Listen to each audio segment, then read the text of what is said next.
Alors, il est 19h02, on va commencer, puis les gens là, qui arrivent avec un petit peu de retard se joindront à nous. Alors, en bonne et due forme, bonsoir et bienvenue à cette rencontre, à cet atelier d'information et d'échange qui porte sur l'utilisation extérieure des pesticides. Alors, je me présente, mon nom c'est Priscilla Lafont, je suis conseillère en consultation publique au service de l'interaction citoyenne et je vais animer la rencontre. Alors, tout d'abord, ben, merci d'être là. Merci de prendre le temps de venir vous informer, prendre connaissance d'un dossier majeur pour la ville, qui est quelque chose de très important. Alors, on est content là, qu'il y ait des citoyens qui s'intéressent à ce projet. On est censé être une centaine ce soir, donc pour l'instant, on est plus d'une soixantaine. Il va certainement se joindre d'autres gens avec nous. Alors, comme je vous disais, je vous demande de garder vos micros fermés, s'il vous plaît. Pour l'instant, votre caméra peut être ouverte, il n'y a pas de problème. Ça nous montre qu'il y a du monde avec nous. Alors, on ferme les micros, merci. Quelques petites consignes avec Zoom. Probablement que vous êtes familier depuis le temps là, avec l'utilisation de cette plateforme-là. Sinon, écoutez, c'est tout simple, là. Dans le bas de votre écran, vous avez un petit micro, une petite caméra. Donc, c'est par là que vous devez activer le son de votre micro et vous avez arrêté la vidéo. Ce n'est pas la présentation, la vidéo, c'est vraiment votre vignette, votre enregistrement. Et plus tard, là, vous aurez certainement, au moment de vous exprimer, la possibilité là, d'ouvrir votre micro et votre caméra si vous le souhaitez. Si vous êtes déconnecté de la rencontre, aucun problème, vous resuivez le même lien que ce que vous avez fait pour vous connecter, puis on va vous rediriger là, sans problème. Alors, d'emblée, je vous précise que la rencontre de ce soir, elle est enregistrée parce qu'on souhaite mettre l'enregistrement en ligne. Donc, les gens qui ne pourront pas y assister ce soir vont pouvoir l'écouter en différé et également, la présentation PowerPoint qui va être faite va être disponible. Donc, forcez-vous pas à prendre des notes ou à prendre des photos. Là, tout ça va être disponible en ligne pour vous là, par la suite. Je vous dis aussi, c'était annoncé là, qu'il va y avoir la possibilité de soumettre des commentaires ou des idées par écrit. Donc, à compter de ce soir, au même endroit où vous êtes inscrit pour la rencontre, vous avez la possibilité de remplir un formulaire et de nous acheminer vos commentaires par écrit et vous avez une semaine pour le faire. Donc, vous avez jusqu'à vendredi prochain, le 2 mars, pour nous transmettre ces commentaires additionnels. Alors voilà, ce soir, c'est une formule atelier. Ça veut dire que dans un premier temps, on va vous faire une présentation. On va vous présenter le projet de réglementation et puis par la suite, on veut vous entendre. Donc, on va vous envoyer en atelier. Donc, on n'a pas choisi de faire une période de questions une en arrière de l'autre. On s'est dit, on va envoyer les gens discuter en sous-groupe. Et puis, dans chacun de vos sous-groupes, il va y avoir quelqu'un qui va devoir avoir le, la fabuleuse tâche de nous résumer là, les propos que vous aurez tenus, vos idées principales, vos grandes préoccupations. Et soyez assurés que tout va être pris en compte. Là. Les discussions dans les sous-groupes sont enregistrées aussi, puis il va y avoir un compte-rendu qui va être rédigé. Si vous avez des questions aussi, moi, je suis certaine que la présentation va répondre à la majorité de vos questions. Mais s'il vous reste des questions, bien, vous pourrez, à l'intérieur de vos discussions, en faire part. Puis au moment de la plénière, bien, on prendra le temps là, de répondre à certaines questions. Là, c'est bien sûr qu'on va faire ça. Alors voilà, après cette longue introduction, je vais vous présenter les gens ce soir, peut-être faire un petit coucou de la main, là, les gens qui sont avec nous. Tout d'abord, bien, vous avez Madame Marie-Josée Asselin, qui est vice-présidente du comité exécutif, conseillère municipale du district électoral de Loretteville et Châtel. Donc, c'est elle qui est responsable du dossier concernant les pesticides. Madame Asselin, bonsoir. Également, Madame Florence Boudreau-Pinot, qui est conseillère en environnement au service de la planification de l'aménagement et de l'environnement. Alors, bonsoir Florence. Moi, je cherche, j'ai plein de petites vignettes. Alors, bonsoir. Et également, Madame Geneviève Lévesque, qui est directrice de section à la division prévention et contrôle environnemental au service prévention et qualité du milieu. Il y a d'autres observateurs villes qui sont là, puis peut-être que dans vos sous-groupes de discussion tout à l'heure, ils vont être là. Ils sont là pour vous écouter. Donc, soyez pas mal à l'aise. Évidemment, on est là pour vous entendre en grande partie. Donc, il y aura peut-être d'autres personnes là, qui auront à intervenir pendant la rencontre. Je suis accompagnée de mon collègue Dave Gagnon-Pelletier, qui est là, voilà, qui me file un coup de main à la logistique. Et puis, il y a aussi toute l'équipe d'animateurs, donc les petites vignettes bleues, participation citoyenne. Ce sont mes collègues, ce sont eux qui vont me filer un coup de pouce. Donc, au moment d'aller travailler en sous-groupe, vous aurez la chance d'avoir un animateur avec vous là, qui va vous aider à bien gérer le tout. Alors voilà, ça suffit pour mon blabla. Madame Asselin, je vous inviterai, si vous voulez bien, à prononcer un petit mot de bienvenue. Ben, avec grand plaisir. Bonsoir tout le monde. Je vois des gens avec qui j'ai parlé il y a plusieurs mois. Je vois Dominique Beaulieu, entre autres, à qui j'ai parlé. J'ai l'impression que ça fait très longtemps, mais suite à l'élection, peut-être en décembre dernier, là, ça devait faire un mois et demi qu'on était élus pour discuter du dossier de la réglementation sur les pesticides. Tout a toujours de l'air simple. Mais l'aboutissement de ce projet-là ce soir, c'est quelque chose d'important. Il y a eu énormément de travail de fait que je tiens à souligner ce soir par les équipes de professionnels de la ville. Plusieurs allers-retours, plusieurs discussions avec d'autres municipalités, plusieurs discussions avec le ministère de l'Environnement, avec les élus, jusqu'où on pouvait aller, qu'est-ce qu'on pouvait ajouter, qu'est-ce qu'on ne peut pas faire. Vraiment, ça a été un travail. Puis, Mme Beaulieu nous avait dès le départ, tu sais, amener l'idée d'une liste blanche, tout ça, on partait de cette idée-là d'accompagnement puis de bien faire les choses. Donc, un an plus tard, à peu près, ben, on se retrouve à cette étape-ci de la consultation. Vraiment, pour nous, c'était super important. Pour moi, c'était super important de voir aboutir ce règlement-là. On veut travailler sur la biodiversité, on veut travailler en environnement, on veut travailler à la protection de nos milieux. Puis ce règlement-là, c'est vraiment un jalon super important dans ce qu'on voulait réaliser. Donc, j'en profite. Merci vraiment beaucoup aux équipes de la Ville pour tout le travail, à l'interaction citoyenne qui anime ces épisodes de consultation-là. On en a eu une hier avec les conseils de quartier. On a eu dans les derniers mois des discussions. J'ai vu Angela Marche tantôt dans les gens invités. Je m'excuse, je ne vois pas tout le monde parce que j'ai ça sur 3 ou 4 pages de petites vignettes, mais des gens avec qui on a échangé sur l'importance qu'avait pour eux ce projet-là. On veut travailler ça aussi avec le milieu agricole, avec les producteurs. On veut que tout le monde soit confortable avec ce projet-là. Donc, je laisse la parole à nos expertes et je vous remercie aussi tout le monde d'être là ce soir, d'être présent. Ça démontre tout l'intérêt que vous avez de prendre votre soirée pour discuter de ce dossier-là. Donc, merci beaucoup et je laisse la parole à nos experts. Merci beaucoup, Madame Asselin. Juste avant de passer aux présentations, là, s'il y a des gens qui sont arrivés avec un petit peu de retard, alors je vous rappelle, là, le déroulement de la rencontre, c'est simple. Il y aura la présentation du projet de règlement, puis par la suite, on veut vous entendre. Donc, on a créé des sous-groupes. Vous allez être dirigé dans un sous-groupe. Puis, vous savez, quand vous vous êtes inscrit, on vous demandait si vous étiez un citoyen intéressé par le sujet ou si vous étiez plutôt un représentant d'un organisme, un commerçant, une entreprise. C'est qu'on a essayé de former des sous-groupes pour que vous puissiez avoir des échanges qui sont plus en lien avec vos préoccupations, parce que vous comprendrez que le citoyen n'a peut-être pas les mêmes préoccupations qu'une entreprise.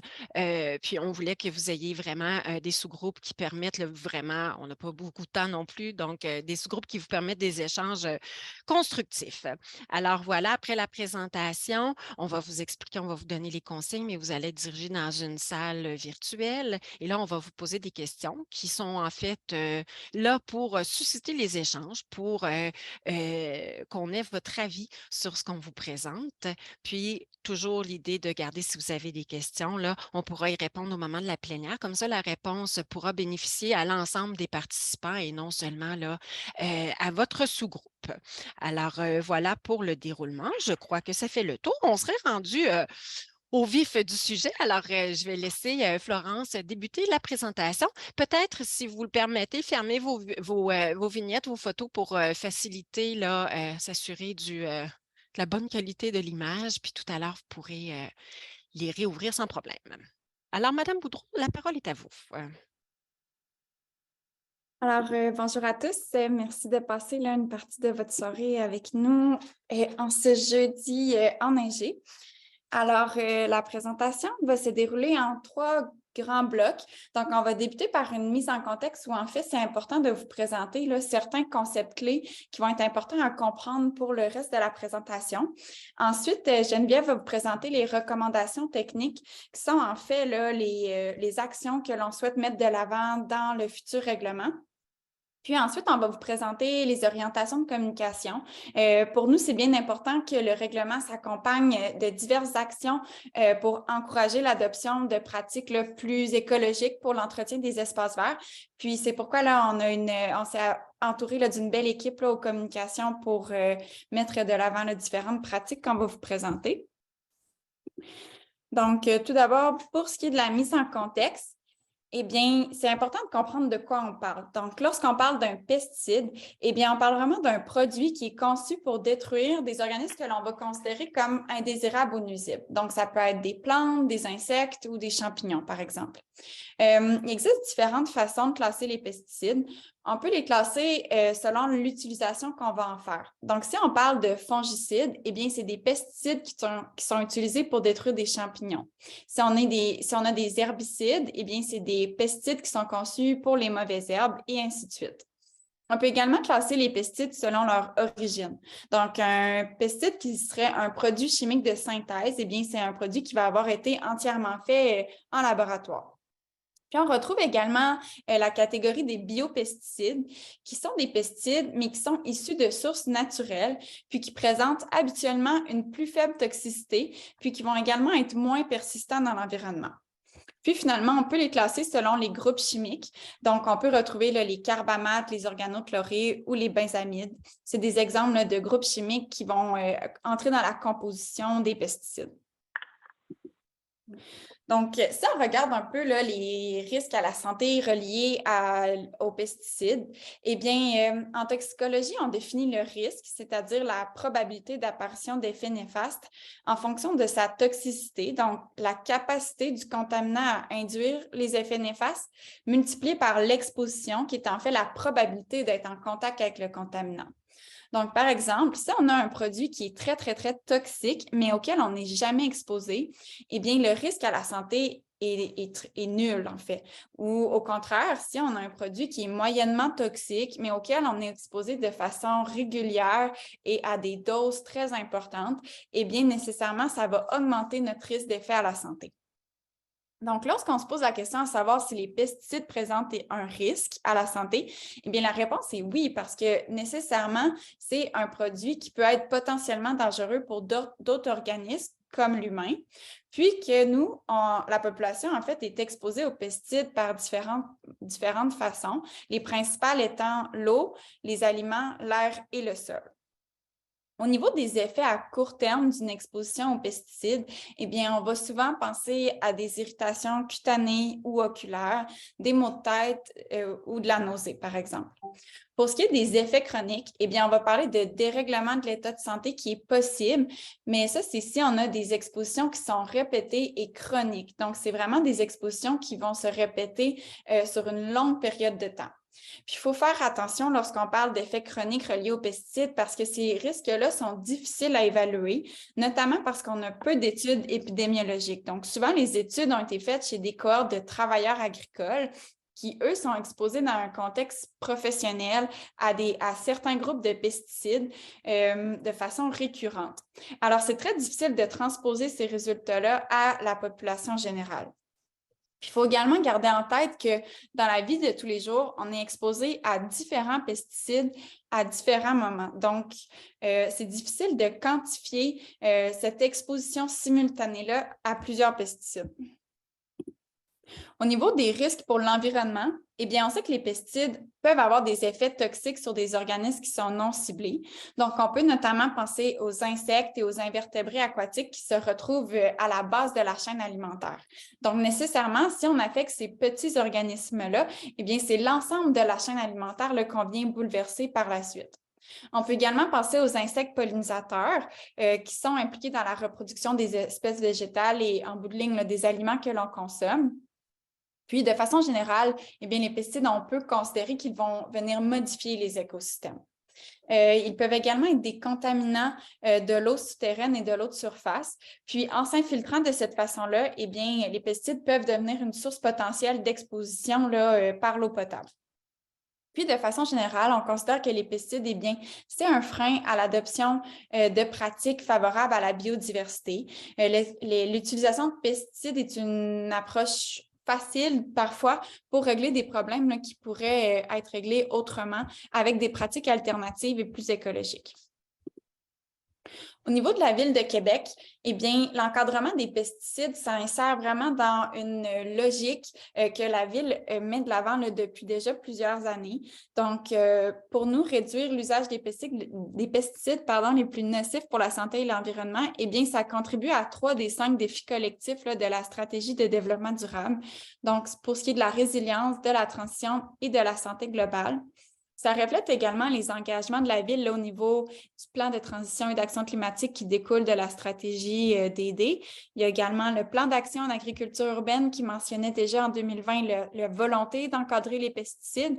Puis plus récemment, là, lors de la COP15 en décembre, eh bien, la Ville s'est engagée avec d'autres municipalités là, dans l'engagement de Montréal qui demande en fait d'interdire les pesticides en milieu urbain.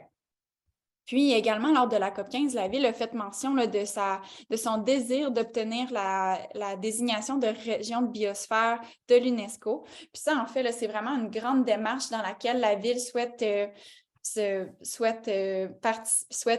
de l'avant, là, en fait, pour avoir cette désignation-là. Puis, donc ça, c'était les grands engagements, mais au niveau également des différents règlements et différentes actions qui ont en cours à la Ville actuellement, eh bien, on peut penser au règlement sur l'utilisation de l'eau potable, puis au plan d'action pour la protection du lac Saint-Charles et de sa prise d'eau. Il y a également différentes initiatives comme Mes Entendeuses et la certification Ville Amie des Monarques, qui actuellement ont la mention argent à la Ville de Québec. Par contre, pour atteindre la mention or, il y a notamment le fait d'interdire les pesticides qu'on doit faire, en fait, là, pour obtenir la mention or. Puis, il y a également toute une révision qui est en cours à propos du règlement sur les nuisances pour ce qui est de la hauteur du gazon. Donc, de voir comment est-ce qu'on peut éviter d'avoir cette contrainte-là qui parfois peut être... peut parfois être une contrainte là, lorsqu'on veut avoir des gazons qui ont une hauteur plus longue là, pour faire plus de place à la biodiversité. Alors ici, on regarde un peu là, très rapidement les ventes de pesticides au Québec, comment ça se sépare, puis où qu'on se situe par rapport à l'utilisation de façon globale au Québec. Donc, on peut voir que le milieu urbain qui rassemble en fait les pesticides d'usage domestique, mais également ce qui est d'entretien des espaces verts et de gestion parasitaire, qui est en fait là, les 3 teintes de bleu, eh bien, on voit que de façon générale, ça représente 18% des ventes totales de pesticides au Québec en 2020. Donc, actuellement, c'est les données de 2020 qui sont disponibles avec le gouvernement. Mais on voit que la grande utilisation des pesticides demeure avec le milieu agricole. Mais pour ce qui est du territoire là, sur lequel on se préoccupe avec ce futur règlement-là, eh bien, c'est vraiment le 18% des pesticides qui sont utilisés en milieu urbain. Puis, pour ce qui est de l'évolution des quantités de pesticides à usage domestique, donc ça, c'est vraiment les pesticides là, qui sont achetés là, dans les centres jardins ou chez les détaillants, en fait.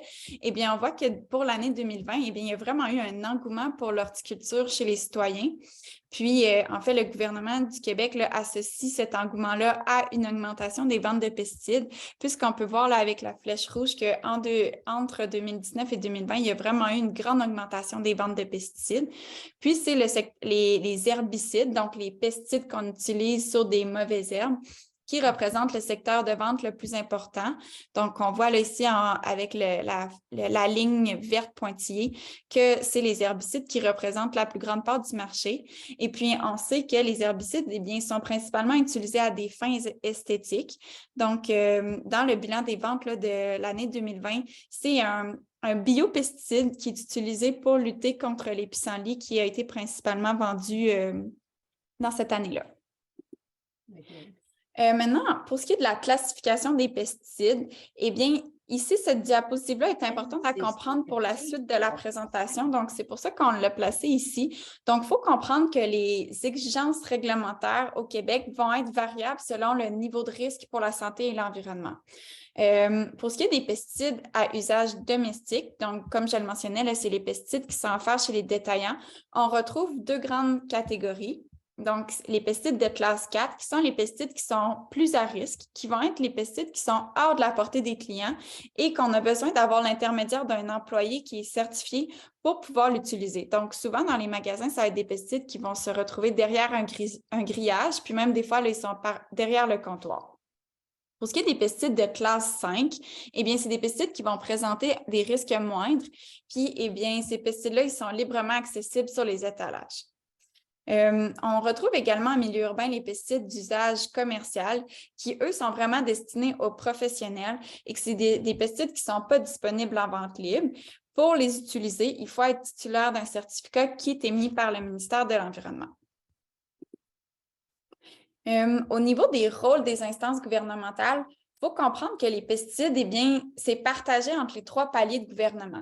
Donc, au niveau du fédéral, c'est eux qui ont vraiment le grand rôle puisque c'est eux qui vont autoriser l'usage des pesticides au Canada. Donc, ils vont également contrôler l'importation, la fabrication, la distribution et l'étiquetage, par exemple.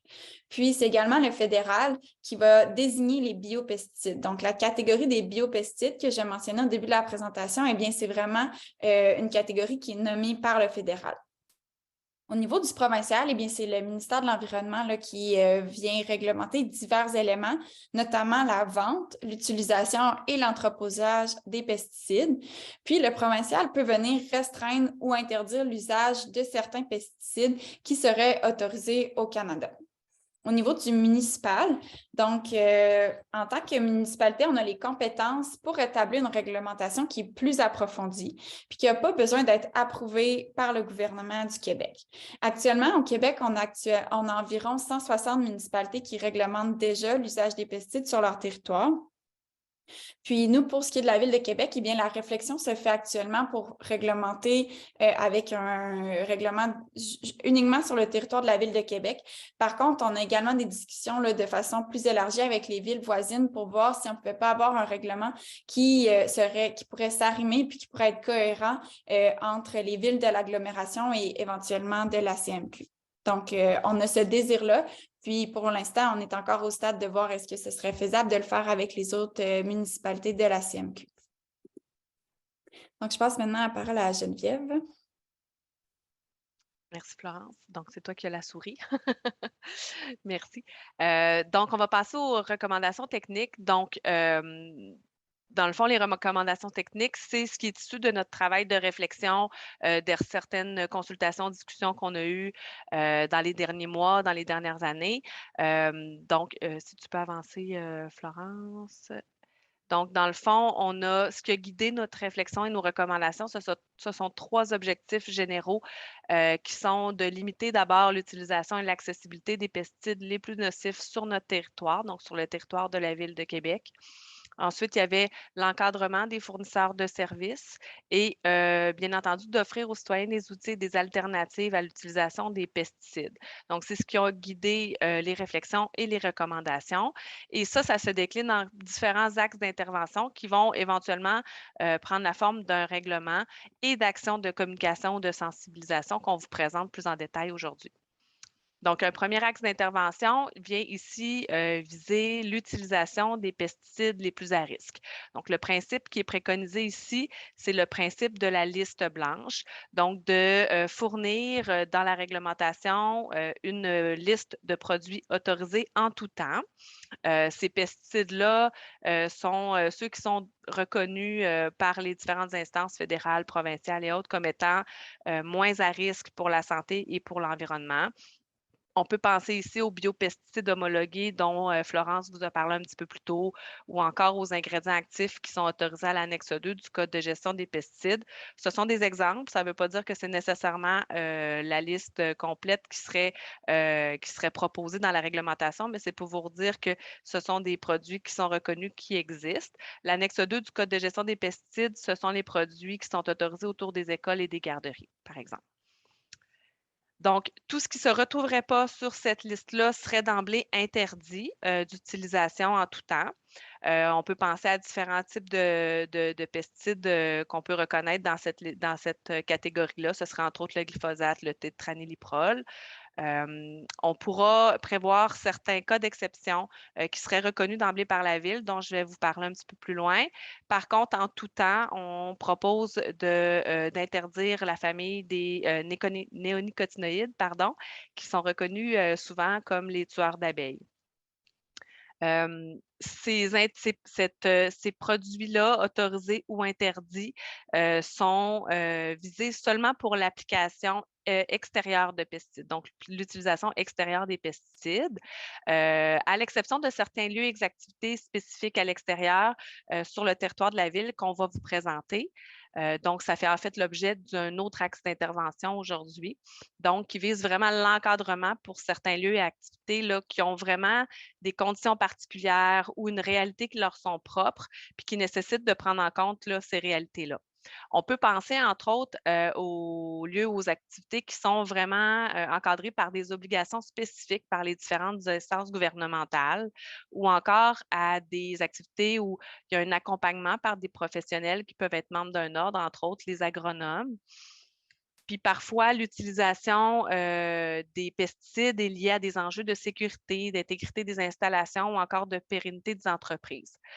Donc, c'est ce qui a guidé un peu les conditions particulières qu'on vous présente aujourd'hui. Plus concrètement, on parle des emprises de transport et d'énergie, des activités d'extermination, des terrains de golf et des exploitations agricoles et horticoles.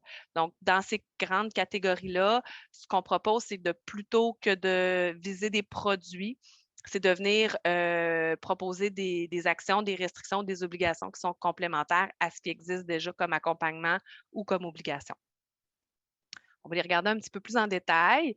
Donc, les emprises de transport et d'énergie, ici, on parle particulièrement des rails de chemin de fer, des lignes d'Hydro-Québec, des abords d'autoroutes. Donc, ce sont des exemples.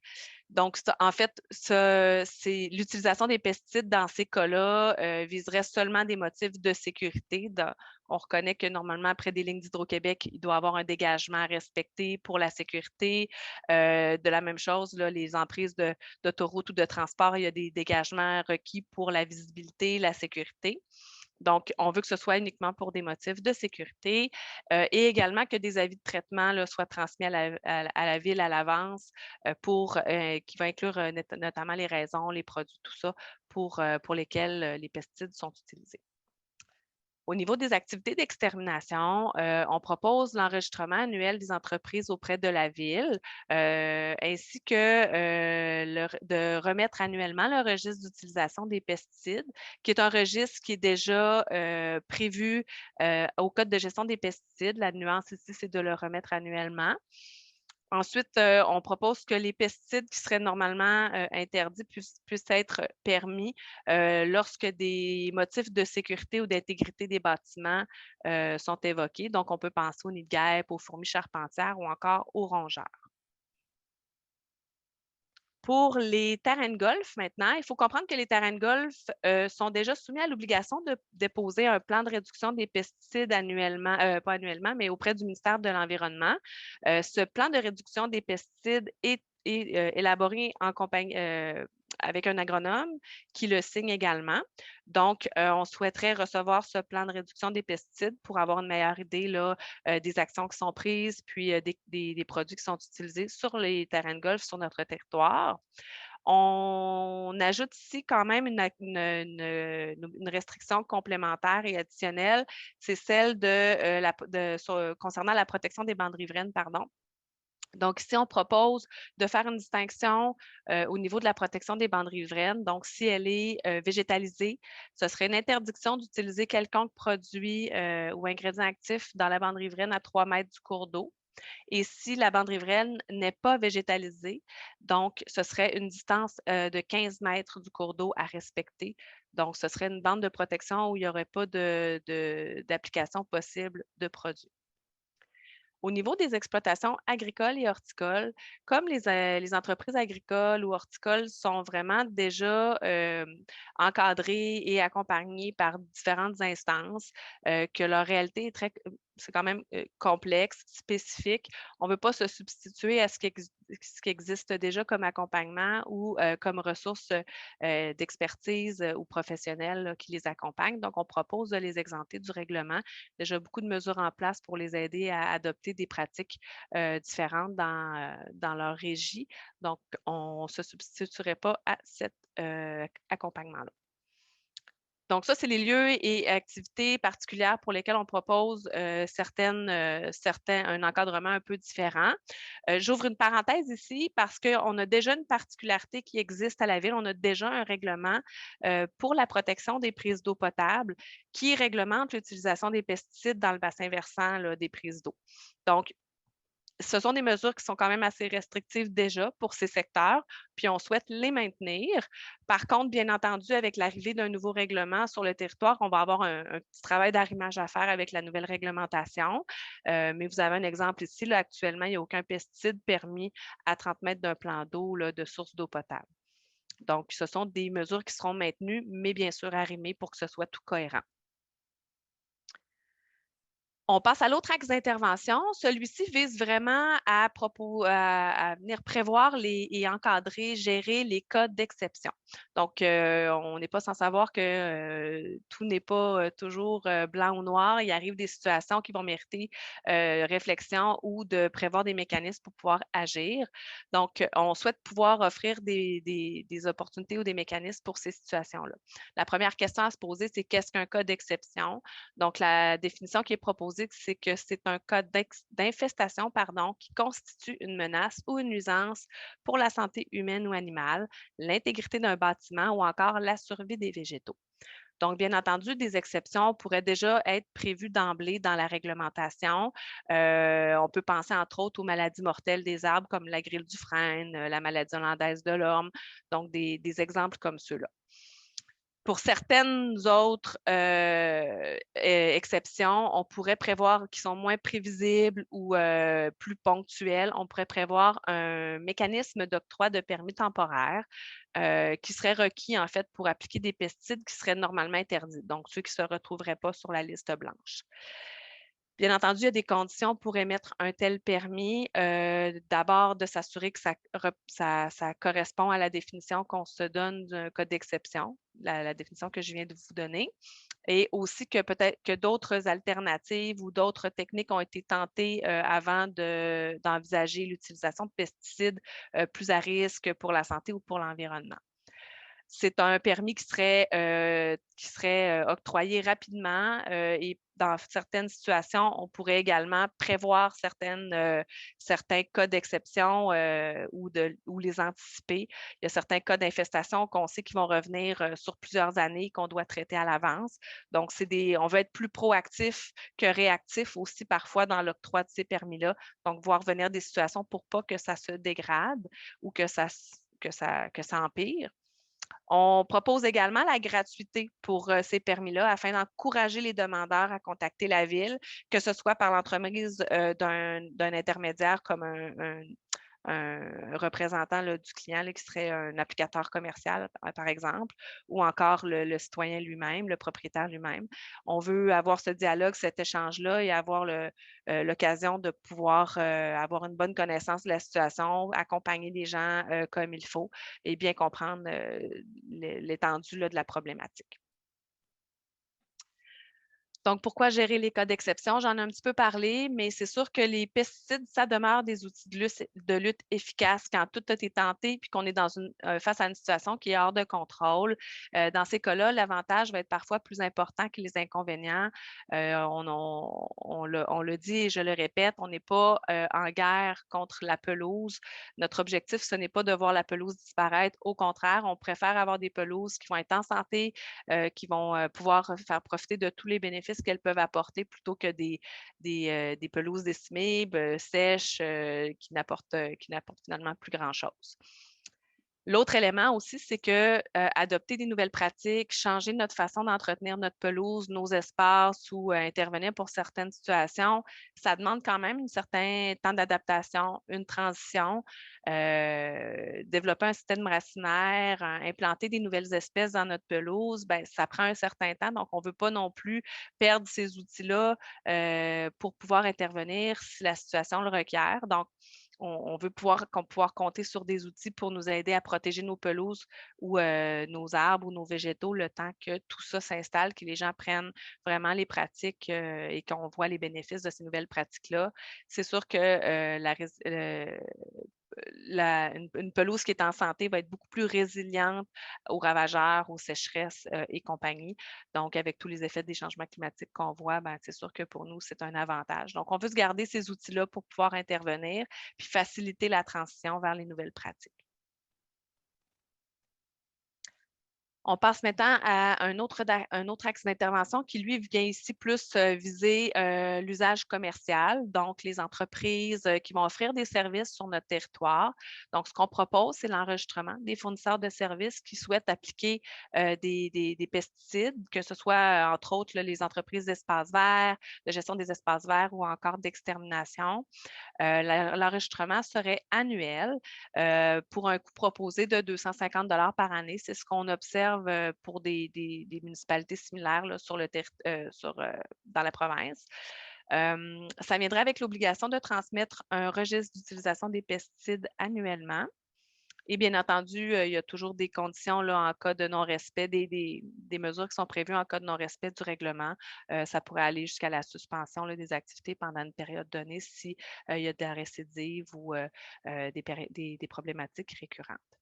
On entrevoit quand même des avantages tant pour la ville que pour les fournisseurs de services à l'enregistrement.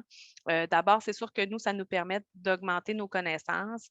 Oui, sur l'utilisation des pesticides, l'utilisation qui en est faite sur notre territoire, mais aussi sur qui œuvre sur notre territoire, quels sont les cas d'infestation qu'on peut observer, qu'est-ce qu'on peut faire pour être plus proactif dans certaines situations. Ça nous permet aussi de nous assurer que les entreprises qui offrent des services sur le territoire ont tous les permis et certificats requis par le ministère, que leur personnel est formé et prêt à offrir les services de qualité aux citoyens. On le voit aussi comme une occasion d'échange qui va permettre de favoriser la compréhension de la réglementation, d'avoir un dialogue, de pouvoir annoncer s'il y a des nouveautés ou des changements chaque année. Au niveau des fournisseurs de services, les échos qu'on a eus, c'est qu'il y a quand même un certain niveau de confiance de la clientèle qui s'installe lorsque la Ville a affiché sur un site ou sur une liste les fournisseurs de services qui ont été jugés conformes par la Ville. C'est aussi, si on applique correctement notre réglementation, une bonne occasion d'avoir une saine compétition sur le territoire lorsqu'on va pouvoir contrôler les entreprises qui s'improviseraient dans la profession, qui ne seraient pas spécialisées ou qui ne respecteraient pas la réglementation.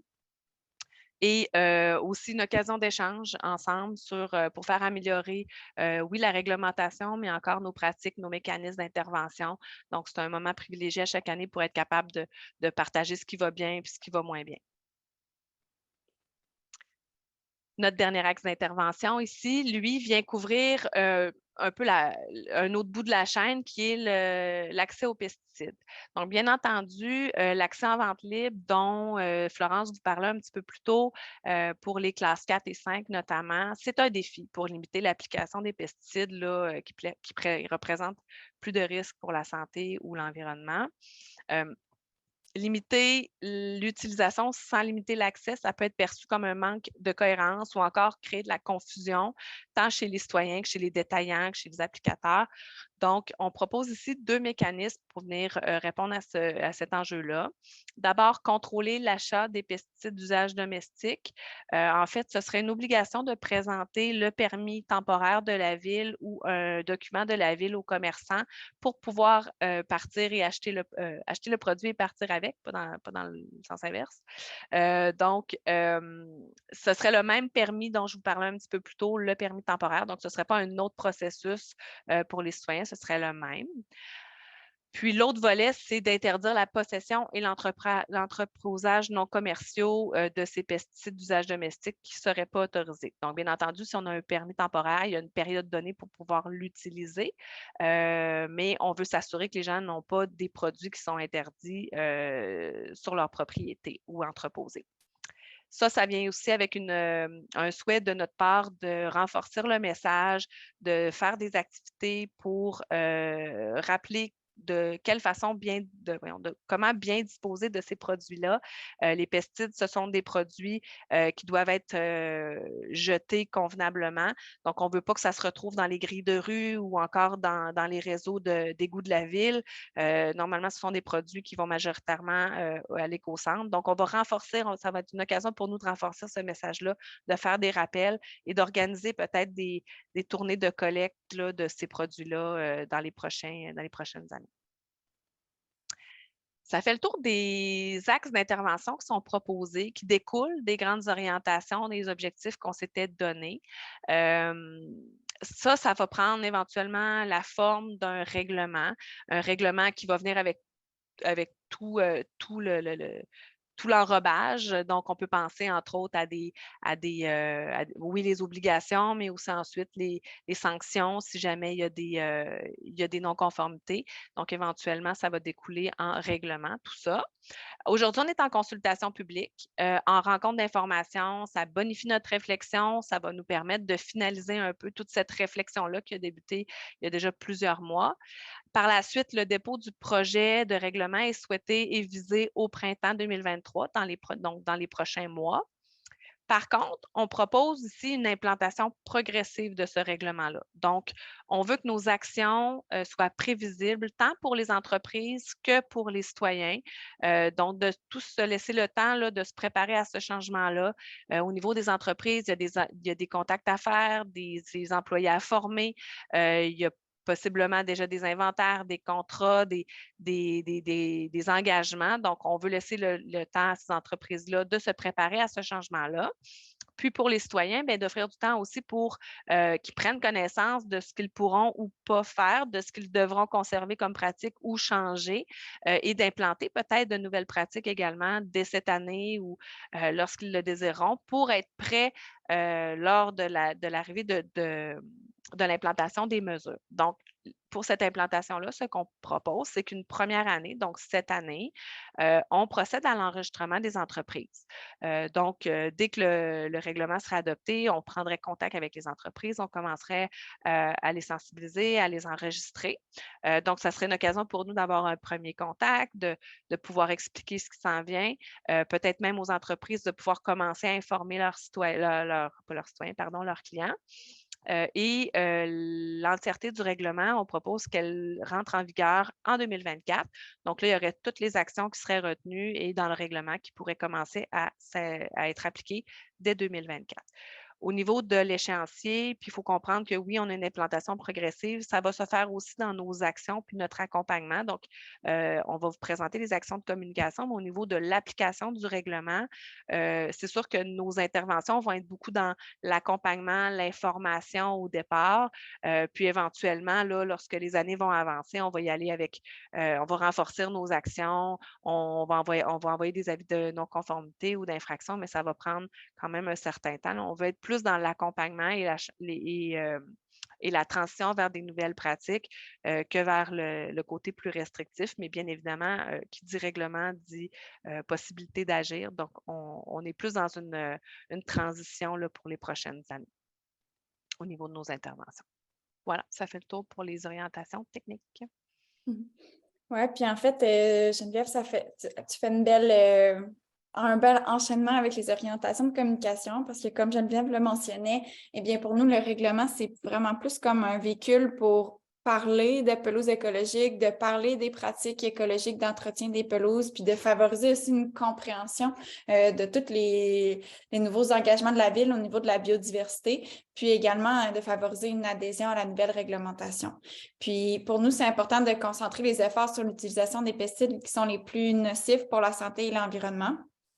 Donc, c'est pour ça que la réglementation, elle agit comme un levier important là, pour favoriser un changement de comportement. Puis au niveau des actions de communication, eh bien, on en a différentes de prévues au cours des 2 prochaines années. Alors, on veut notamment mettre de l'avant des rencontres d'information avec les détaillants et les professionnels là, pour bien présenter la réglementation puis s'assurer qu'elle est bien comprise. On souhaite également là, diffuser de l'information aux citoyens concernant la réglementation puis tout le processus là, qui est derrière l'émission des permis temporaires lorsque nécessaire. On souhaite également établir des contacts avec les représentants de l'industrie puis, en fait, là, pour encourager les fournisseurs de services à mettre davantage en valeur là, les approches environnementales. Puis, pour ce qui est de la population, eh bien, on veut faire la promotion de la gestion écologique des pelouses. Ça va notamment passer par des webinaires, donc des formations qui vont être offertes en ligne, des guides, des dépliants. Donc, on a différentes actions là, qu'on souhaite mettre en place dans les prochains mois. Puis maintenant, c'est ce qui conclut notre présentation. On souhaite maintenant là, vous entendre là, à propos de ce projet de règlement-là. Super, merci beaucoup. Alors, merci Florence, merci Geneviève là, pour la présentation. Là, tu vends mon scoop, tu affiches les questions tout de suite. Donc, on serait rendu au moment d'aller travailler en sous-groupe. Alors, je vous explique, là, je vous donne quelques petites consignes. Alors, vous allez être téléporté dans un sous-groupe, dans une salle virtuelle. Et là, vous allez devoir vous nommer un représentant, un porte-parole. Puis, on vous demande de faire un effort, même si on a des collègues en animation. On préfère que ce soit un citoyen ou quelqu'un dans le domaine qui prenne la parole. C'est toujours plus intéressant de vous entendre. Eh bien, aussi, évidemment, là, dois-je le rappeler qu'on s'attend à des échanges courtois et respectueux. Donc, ça se peut que vous n'ayez pas le même avis que certaines personnes dans votre sous-groupe, mais toutes les opinions sont bonnes et on a le droit de s'exprimer pourvu que ce soit fait dans le respect. Alors, vous avez vu rapidement les 4 questions qu'on va vous poser. Hein. Ça peut déborder sur d'autres choses. Là, l'idée, c'est juste de susciter les échanges. Alors, on veut savoir, qu'est-ce que vous pensez du projet de réglementation qu'on vient de vous présenter? Qu'est-ce que ça soulève pour vous? Ouais. Est-ce que, selon vous, il va y avoir des difficultés d'application ou de mise en forme, tout ça? C'est quoi les difficultés selon vous? C'est à quel niveau là, qu'on pourrait rencontrer des problèmes? Donc, on compte un peu sur vous pour nous aider. On vous demande aussi si vous avez des suggestions. Est-ce que vous avez des idées qui pourraient faire en sorte d'améliorer le projet de réglementation? Comment est-ce qu'on pourrait le bonifier, ce projet de réglementation-là? Puis enfin, on voulait savoir si vous avez des idées pour permettre de l'implanter efficacement. Donc, vous avez vu à la fin, là, on propose certaines actions, tout ça. Mais vous, qu'est-ce que vous pensez qui pourrait être fait là, pour vraiment bien implanter cette nouvelle façon de faire les choses? Donc, si vous avez des questions qui sont demeurées sans réponse, vous pourrez aussi les signifier, puis on pourra y revenir au moment de la plénière. Alors, pas tout de suite, là, mais quand je vais vous dire qu'on part en sous-groupe, je vais vous demander de fermer vos caméras pour s'assurer que d'un point de vue technique, ça fonctionne bien. C'est vrai, on a des participants qui sont là par téléphone. Donc, les animateurs de sous-groupe là, vont vous le redire, mais les gens qui sont avec nous par téléphone, il faut faire étoile 6 pour activer votre micro, puis le désactiver, puis étoile 9 pour faire lever la petite main pour signifier que vous souhaitez prendre la parole. Alors, vous allez voir dans un instant un encadré qui va apparaître dans votre écran. Puis, on va vous dire que vous allez être redirigé dans une salle. Alors, vous pouvez accepter l'invitation. Il peut y avoir un petit délai, mais vous devriez vous retrouver avec d'autres participants et puis avec un animateur là, qui va reprendre le reste de l'animation pour cette partie-là avant de revenir en plénière tous ensemble. On avait prévu une 40aine de minutes. On est peut-être rendu à une 30aine de minutes. Écoutez, on s'ajustera là, 30-40 minutes pour y revoir dans les sous-groupes où vous en êtes si ça nous a permis de faire le tour. On est moins de participants que prévu, donc ça se peut que ça aille un petit peu plus rapidement. Puis au moment de revenir en salle, vous allez avoir un encadré qui va réapparaître et puis vous allez vous retransporter virtuellement dans la grande salle. Puis là, on sera en plénière. Puis votre porte-parole fera une synthèse là, de ce qui s'est dit dans votre sous-groupe. Alors, voilà, je crois que j'ai fait le tour. Alors, il est 19h50. Ne touchez à rien, attendez que l'encadré apparaisse. Et puis, je vous laisse au bon soin de mes collègues animateurs. Bonne discussion. À tout à l'heure. Pour nous laisser un petit peu de temps, puis pour permettre à chacun des porte-paroles là, d'avoir le temps de s'exprimer. Encore une fois, on s'attend à des échanges respectueux. Puis soyez assurés là, que le reste de vos commentaires qui ont été pris en note, tout ça vont être inclus dans notre compte rendu. Alors voilà, lequel de mes collègues sera le plus rapide à me signifier qu'on commence par son sous-groupe? Alors, Héloïse, vous gagnez le premier prix. Qui dans votre sous-groupe? Ce que je vous conseille, vous suggérerais peut-être qu'on peut fermer nos caméras puis ouvrir seulement les caméras de ceux qui ont participé à ce groupe d'échange-là pour qu'on voit qui faisait partie de votre groupe de discussion. Si vous n'êtes pas à l'aise d'ouvrir votre caméra, ouvrez-la pas. Il y a pas de souci. Donc, qui de ton côté, Héloïse, était votre porte-parole? Oui, bonsoir. Nous, notre porte-parole était Angela Marche. Donc, je vais l'inviter à ouvrir son micro, puis je vais lui laisser faire le résumé de notre discussion. Parfait. Merci, bonsoir. Je vais essayer de faire ça le plus court que possible. Alors, On vous écoute. Parfait. On avait eu plusieurs idées, mais les réactions d'abord étaient un peu... bon, on était plusieurs de penser que peut-être le règlement, c'est vraiment un bon début. On était content de voir que la ville aille dans cette direction, mais peut-être ça peut être plus agressif, surtout sur les produits toxiques. On avait des questions comment qu'on ne les interdit pas tout net complètement, les produits très toxiques. On avait un commentaire qu'on est à minuit moins 1, puis c'est une urgence d'enlever les produits néfastes pour la santé puis pour l'environnement. Il y a des impacts clairs sur la santé humaine et sur la survie des abeilles on avait quelqu'un qui pensait que ce n'était pas assez abordé dans la présentation. Ça, c'était un point. Autre point, il y avait quelqu'un qui trouvait que le règlement est très réactif, mais ce n'est pas assez préventif sur les infestations et tout ça. Est-ce que la ville pense peut-être mettre en avant les choses pour prévenir, comme les boîtes pour les rongeurs ou même les plantes qui sont répulsifs pour prévenir les infestations des insectes et tout ça. Donc, ça fait comme un outil que peut-être la ville peut mettre dans son réglementation.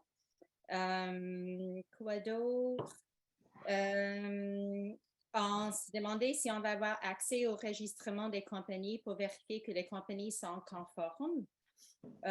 Il y avait une personne qui représentait l'industrie qui questionnait pourquoi les néonicotinoïdes sont bannis, quand selon lui, ça n'a pas un effet, ça n'a pas un risque pour les abeilles dans son application. Il comprenait pour les cas dans l'agriculture, mais dans son cas, il disait c'est souvent utilisé pour les fourmis, puis selon lui, ça n'a pas un effet sur les abeilles, mais c'était un peu discuté dans notre truc, mais je lève quand même son point.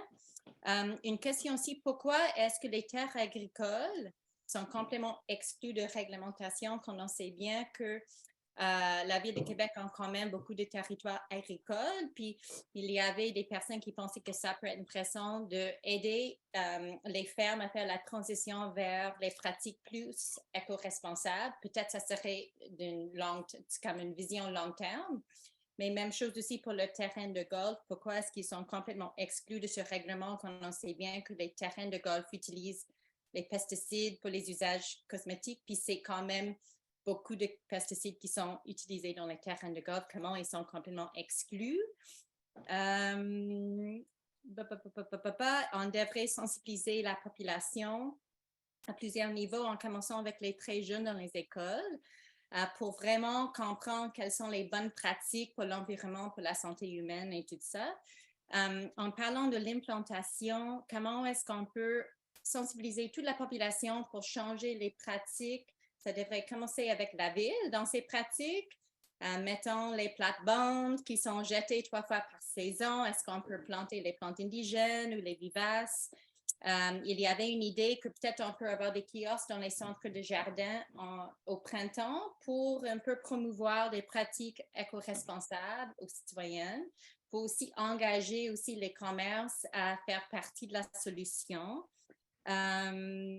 Puis il y avait le souci de l'industrie, toute la paperasse que les permis peuvent engendrer. Est-ce que ça va faire les tâches administratives très lourdes pour avoir des permis pour les pesticides? Donc, ça, c'était son souci qu'il a soulevé. Je pense que tu as fait le tour. J'ai plein de notes, mais j'essaie de faire ça d'une façon quand même. Mais si vous êtes d'accord, vous pourrez aussi nous acheminer vos notes là, si vous n'avez pas pu faire le tour. Mais en tout cas, vous avez amené des bons commentaires. Merci beaucoup pour la participation là, des gens dans votre sous-groupe. Là, j'en ai déduit que vous étiez majoritairement des citoyens. Donc, oui, voilà. Moi, j'ai noté au moins 2 questions. Là. Je ne sais pas si nos expertes, est-ce que Florence et Geneviève, on pourrait peut-être donner une réponse par rapport à l'accès au registre? Donc, il y avait une question, on demandait, est-ce que les gens vont pouvoir avoir accès au registre des entreprises qui vont être enregistrées? Ce sont des informations qui sont, à mon sens, puis ça, c'est mon interprétation des choses, là. On n'a pas investigué ça, mais c'est des informations qui sont propres à l'entreprise, donc qui ne peuvent pas être diffusées. De façon générale, là, si on se réfère à la loi sur là, c'est juste parce que je cherche le terme exact, là, mais en tout cas, la loi sur les informations personnelles, donc les renseignements personnels. Donc, non, pour le moment, nous, ce qu'on préconise, c'est vraiment d'obtenir ces informations-là pour se faire une tête, une connaissance, cibler nos interventions, travailler avec les entreprises pour voir où est-ce qu'on peut avoir une plus-value, où est-ce qu'on peut intervenir, où est-ce qu'on a des enjeux, puis où est-ce que ça va bien aussi. Donc, c'est vraiment pour bonifier nos connaissances, pas pour une diffusion, là. OK. Puis, il y avait une autre question concernant les terres agricoles qui sont exclues et également les terrains de golf. Peut-être éclaircir ce point-là. Est-ce que c'est possible, s'il vous plaît? Oui, terrain de golf, ben, comme on le disait, les terrains de golf, c'est vraiment les terrains de golf et les entreprises agricoles sont accompagnés par des agronomes. Il y a déjà des clauses qui sont prévues. On n'est pas allé là pour le moment parce que, bon, les entreprises agricoles, c'est sûr que oui, il y a des terres agricoles dans notre secteur. On a une centaine d'entreprises agricoles sur le territoire. Ça, c'est de l'agglomération, par exemple. Les chiffres que je vous donne, j'avais pas les chiffres là, pour le territoire de la Ville de Québec. Ça va être un peu moins parce qu'on sait qu'il y a beaucoup de terres agricoles, entre autres à Saint-Augustin. Mais on a quand même plusieurs entreprises agricoles. On est conscient qu'il y a une proximité, oui, avec certains quartiers résidentiels. Par contre, venir enlever les pesticides ou venir s'insérer dans les outils qu'ils peuvent utiliser, ça a un lien direct sur la pérennité de l'entreprise, sur le rendement de l'entreprise. Changer des pratiques culturelles sur une entreprise agricole, ça prend des années. C'est pas quelque chose qui fait en claquant des doigts. Donc, il y a une complexité puis une spécificité là, au niveau de la connaissance qu'il faut avoir de ce milieu-là. Bon, Florence et moi, sommes agronomes de formation ou agronomes membres de l'ordre, mais c'est pas une compétence nécessairement qui est bien implanté dans une ville ou dans une municipalité, il y a des instances pour ça. Donc, on veut laisser les gens accompagner les entreprises agricoles adéquatement. On ne pense pas que c'est le rôle de la ville d'accompagner les entreprises agricoles dans les différentes pratiques là, qu'ils doivent mettre en œuvre là, au quotidien. Mais on est très conscient qu'il y a des enjeux à ce niveau-là, mais il y a du travail qui se fait, puis on le sait. Donc, on sait que ça avance, puis on sait que ça chemine, puis on sait qu'il y a beaucoup de programmes de soutien pour les agriculteurs aussi pour adopter des nouvelles pratiques, puis aller vers des pratiques plus durables, là. Puis il y a beaucoup de recherche aussi qui se fait. Donc, tu sais, moi, je suis confiante qu'il y a quelque chose qui se fait à ce niveau-là, mais on ne voulait pas se substituer à ces compétences-là. Pour les terrains de golf, il y a un plan de réduction des pesticides. Avant de venir encadrer davantage, on veut prendre connaissance de ce qui se fait, puis à quel point il y a une réduction et une utilisation de pesticides. Il y a des terrains de golf qui sont tous accompagnés par un agronome pour améliorer leurs pratiques, donc on mise là-dessus. C'est sûr que d'avoir l'information va nous aider à prendre des bonnes décisions par la suite, mais là, on avance un petit peu à l'aveugle pour ce volet-là. Parfait. Merci beaucoup pour J'essaie les d'aller vite, réponses. là. Ben oui, c'est sûr, hein, on pourrait déborder plus que ça. Mais merci beaucoup pour notre premier sous-groupe et merci à notre première porte-parole. Je passerai maintenant au groupe qui était avec Hélène. Hélène, tu disais que c'était une Madame Boulanger qui était votre porte-parole. Madame Boulanger, est-ce que vous pouvez ouvrir votre caméra? Oui, bonsoir. Oh, votre micro. Oui, allez-y. C'est fait. Bon, nous, Oui. on est très contents de prendre le virage en espérant toutefois que ce virage-là soit transparent Si on revient au terrain de golf, il y a des gens dans le groupe qui s'intéressent spécifiquement aux pesticides qu'ils mettent, surtout ceux qui les côtoient, qui sont des voisins des terrains de golf. Ils aimeraient avoir une liste par terrain de golf en ce qui concerne les produits qu'ils utilisent. Ensuite, vous parliez des agronomes qui accompagnent les terrains de golf. En tout cas, je ne sais pas qu'est-ce qu'ils peuvent faire par rapport aux fameux roseaux communs qui les envahissent puis qui sont près des cours d'eau. Ça m'intrigue beaucoup. Ensuite, on parle de références professionnelles. Qui vous a guidé dans votre projet de loi par rapport à tout ce que vous avez mentionné? Est-ce qu'il y a des professionnels en agronomie, en bioagronomie, au niveau de d'autres alternatives? On parle d'insectes qui peuvent venir aider à quand on parle du frêne, la fameuse bébite, l'insecte qui mange les arbres, il y aurait eu éventuellement des insectes qui auraient pu suffire à briser, pas à briser, mais à éliminer la fameuse grille du frêne qu'on appelle, la grille du frêne. La grille, oui. Oui. Ensuite, en ce qui concerne les pissenlits, les gens ne sont pas au courant qu'on peut mettre du trèfle ou les voisins ne sont pas contents de voir qu'on instaure à travers la pelouse d'autres grains d'herbes ou de fleurs pour pallier aux fameux insectes là, qui se retrouvent dans les gazons. On a parlé également des rongeurs, des rats, à savoir qu'on en a de plus en plus dans les terrains privés. Ensuite, en ce qui concerne des suggestions pour les pissenlits, on enlève les têtes avant que la pissenlit devienne une graine et qu'il s'envole.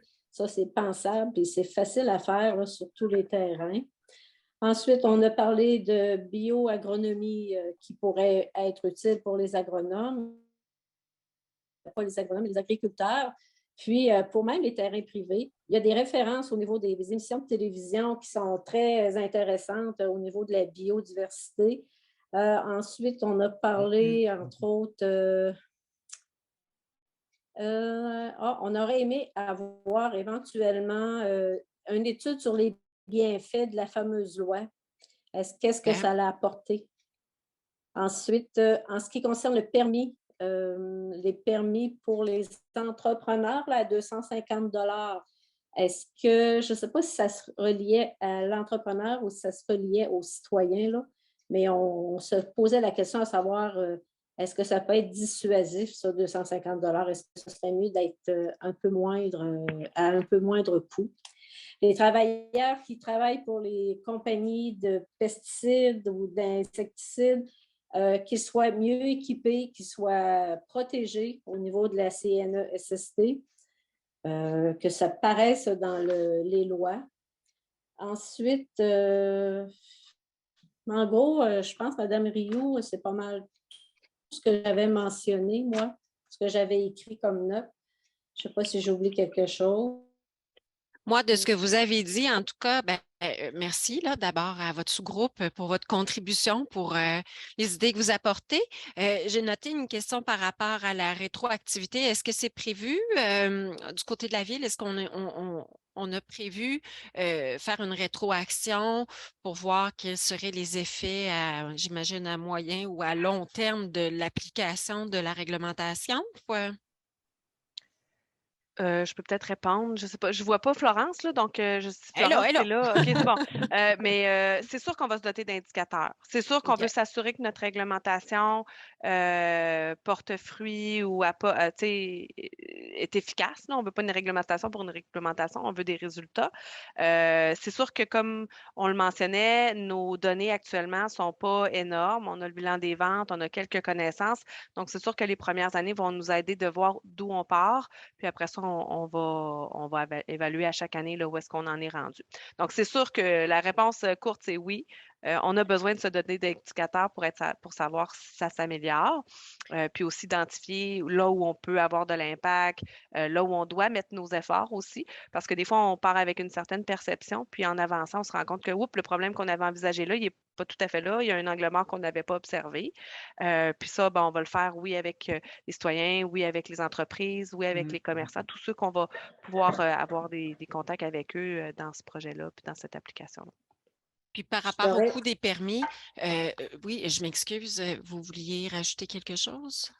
Mais continuez, je vais y revenir quand vous aurez OK. terminé. Ben, j'étais curieuse de savoir, est-ce qu'on peut peut-être un petit peu élaborer par rapport au coût du permis qui est demandé? Est-ce que c'est inspiré de ce qui est fait ailleurs? Est-ce que la Ville a envisagé que ça pourrait être dissuasif ou En fait, le coût est pour l'entreprise, donc c'est un coût annuel pour l'entreprise et non pour le citoyen, là. Donc, c'est important de faire la nuance. Puis c'est effectivement là, ce qu'on retrouve dans les autres villes là, à travers le Québec, là, environ.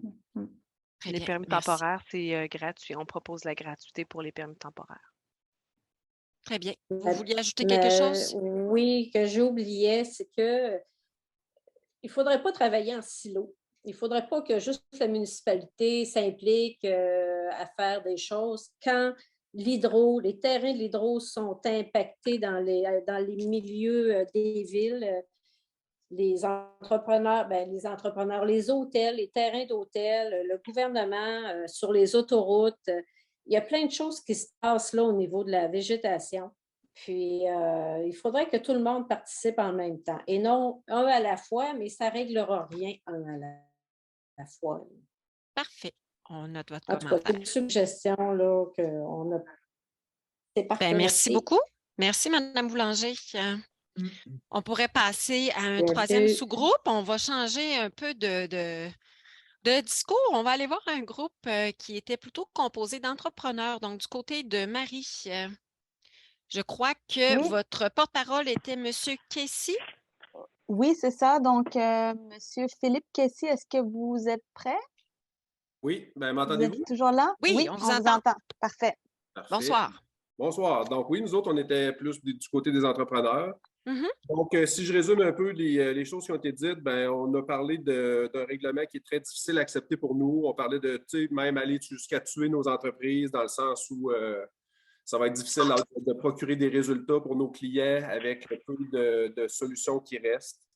On trouve qu'on s'attaque beaucoup à nous alors qu'on utilise environ 3% des pesticides au Québec. Donc, on essaie de tuer une mouche avec un bazooka un peu, là, si on peut donner l'image. Le problème n'est pas vraiment là. Le problème est plus ailleurs au niveau des pesticides. Peut-être juste, M. Kessy, juste préciser quel type d'entreprise vous représentez. C'est des entreprises dans le domaine du contrôle des plantes nuisibles, entretien des pelouses. Okay, entretien des pelouses en majorité, oui. Excellent. Entretien des pelouses et des végétaux, là, mais disons particulièrement les pelouses. OK. Qui sont vraiment visés dans le règlement. Là. On s'entend que c'est la cible. Donc, on est soumis aussi à déjà un règlement fédéral qui est Santé Canada. Ça a été présenté, règlement provincial aussi. Donc, on se demande un peu sur la pertinence d'une ville de venir enlever les produits les plus nocifs qui sont déjà enlevés par les deux autres paliers. C'est comme si, à un moment donné, on va être prudent, puis surprudent. Puis l'autre chose, c'est qu'on n'est pas là pour mettre des pesticides. J'entendais tantôt des gens, des fois, on se fait targuer d'être des applicateurs de pesticides alors que c'est à peine peut-être 15-20% de nos activités. On fertilise, on sensibilise les gens à la hauteur de tonte, on fait du sursemis, on fait de l'aération, on fait un paquet de choses. L'application de pesticides, je compare toujours ça un peu aux médicaments pour les plantes et non pas à la raison d'être de nos entreprises. Donc, c'est ça, les néonicotinoïdes, ça a été mentionné qu'ils sont bannis dans notre cas depuis 5 ans. On n'a plus le droit de les utiliser. Donc, on se questionne sur la pertinence de venir redire ça dans un texte de loi alors qu'on n'en a plus. On parlait aussi de code de gestion. Donc, le palier provincial de réglementation au niveau du code de gestion des pesticides est en révision. On sait, c'est sur le point de sortir si ce n'est pas déjà fait. Donc, on se dit pourquoi ne pas attendre cette nouvelle loi-là, de voir au moins ce qu'il y a dedans. Parce que nous, on pense que toute décision en termes de pesticides doit être prise basée sur la science et non pas basée sur les croyances de gens qui ont peur. Puis avec raison, là, je ne dis pas que ce n'est pas correct d'avoir peur. Donc, ça. Et puis, on est allé beaucoup aussi, en fait, c'est ma part à moi, mais moi, je crois beaucoup aux solutions. Donc, en termes de solutions, on en a. En particulier les pratiques culturelles. Donc, si demain matin, nos clients, les citoyens de la Ville de Québec ou n'importe qui acceptaient de tondre leur pelouse plus long, la laisser plus longue, 2,5 pouces, 3 pouces, on vient d'éliminer 50, peut-être même plus, 60-70% des pesticides qui sont appliqués. Il faut se rappeler que pour nos entreprises, on travaille, nous autres, avec ces produits-là. Mon enfant de 18 ans travaille dans mon entreprise. Je n'ai pas le goût de l'empoisonner avec des produits nocifs. J'en veux pas plus. On n'est pas intéressé à mettre des produits nocifs. Mais pour nous, la loi provinciale fait le travail. On se questionne sur la pertinence de venir dire pourquoi on va en enlever plus alors qu'on en a déjà presque plus. L'autre chose au sujet de la biodiversité, on croit beaucoup au principe de pelouse durable. La pelouse durable, c'est un principe qui dit que la pelouse, elle remplit un rôle. C'est des végétaux. Fait qu'il faut se rappeler qu'à quelque part, on entretient des végétaux. Puis les végétaux ont besoin parfois de médicaments. Puis les médicaments pour les végétaux, ce sont des pesticides. Puis on est 100% d'accord à en utiliser le moins possible. On est 100% d'accord à utiliser les produits les moins nocifs, mais on n'est pas d'accord avec le moyen pour y arriver. C'est là que je dis, si on avait une vraie collaboration avec la Ville de Québec ou n'importe quelle autre ville, ce serait un vrai succès, dans le sens où au lieu de se faire enlever des outils dans notre coffre à outils puis qu'on se retrouve avec un tire-poids, bien, on pourrait avoir un vrai règlement qui vient dire, bien, si le client, par exemple, une solution qu'on a suggérée, c'est le client va avoir le droit de mettre des pesticides, même à faible impact, devrait être obligé de tondre à minimum 2,5 pouces sa pelouse. Nous autres, on le sait dans notre esprit professionnel que cette personne-là qui tond 2,5 pouces, 3 pouces tout l'été va mettre 2 fois puis 3 fois moins de pesticides qu'une autre personne. Donc, c'est des exemples comme ça que je pense qu'on aurait beaucoup plus avantage à soumettre puis à adopter comme ville que d'y aller avec comme ce que toutes les autres font. Fait que quand on fait ce que les autres font, il y a des règlements qu'on essaye d'imiter qui datent des années 90, qui sont dépassés, qui sont caducs, qui ont été adoptés dans le temps où on utilisait des produits qui étaient vraiment dangereux. Ça fait 30 ans que je fais ce métier-là. Bien, quand on a commencé, on est à des années-lumière de la toxicité des produits qu'on utilise aujourd'hui versus ce qu'on utilisait dans le temps. On a aussi parlé beaucoup de mise en valeur des entreprises. Donc, on ne veut pas, nous autres, être vus comme des applicateurs de pesticides. Au contraire, on veut être vus comme des gens qui prennent soin des végétaux. Puis les végétaux, ben c'est beau. Puis la beauté, l'esthétisme, moi, les oreilles me frisent quand j'entends pour usage esthétique parce que ça reste que l'esthétisme dans notre société, ça a une importance. Je ne dis pas que c'est la clé de tout, mais ça a quand même une importance. Encore un petit 2 minutes. Je ne sais pas si vous aviez plusieurs autres points à partager. Non, j'ai fini, mais ce que je voulais dire, c'est que pour nous, en termes d'entreprise, ce qui ressortait du groupe, c'était on est un peu déçus, mais on va vivre avec. Mais si on veut une vraie collaboration, on est prêt à le faire. C'est un peu ça le message. Parfait. Bien, merci beaucoup pour votre intervention. Donc, j'imagine que les gens qui étaient avec vous étaient tous ou à peu près, sinon, des entrepreneurs dans le domaine, oui? Oui. OK. Donc là, vous parlez au nom de tout le monde. J'essaie de voir les... On avait des entrepreneurs et une personne qui était en observation. OK. Parfait. Donc, je ne sais pas du côté, c'est pas tant des questions que vous avez posées, mais vous avez amené là, plusieurs constats, plusieurs commentaires. Je ne sais pas du côté de la Ville si on veut peut-être revenir sur l'idée de collaboration avec les entrepreneurs. Là, je pense que c'est le mot-clé là, par rapport à ce que vous venez de nous dire. Je voyais Geneviève, est-ce que tu... Ben, j'ai eu l'occasion de le dire rapidement tout à l'heure, mais c'est sûr que pour nous, c'est un souhait, c'est ce qu'on souhaite faire. Puis oui, il y a la réglementation, mais comme je l'ai un peu mentionné tantôt dans le groupe, il y a aussi toute la façon dont on peut travailler ensemble, cette réglementation-là, parce que c'est dans le concret qu'on va le vivre. Nous, on est là, la main est tendue pour ça.